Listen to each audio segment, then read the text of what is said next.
समास तुम्ही प्रत्येक वेळेस वापरता.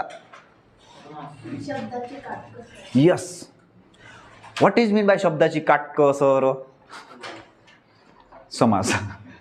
सर समास म्हणजे शब्दाची काटकसर, शब्दाची काटकसर म्हणजे सर समास. संपला विषय. बघा मला सांगा, घुबडासारखे तोंड असणारी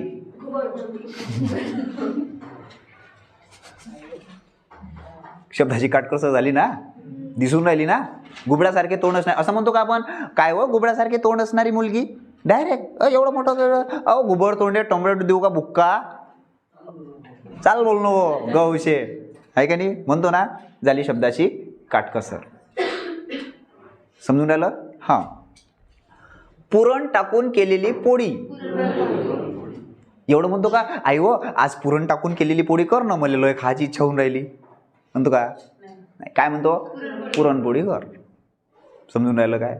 आता हे एवढा मोठा शब्द आहे, पुरण टाकून केलेली पोळी. लिहूनच घे.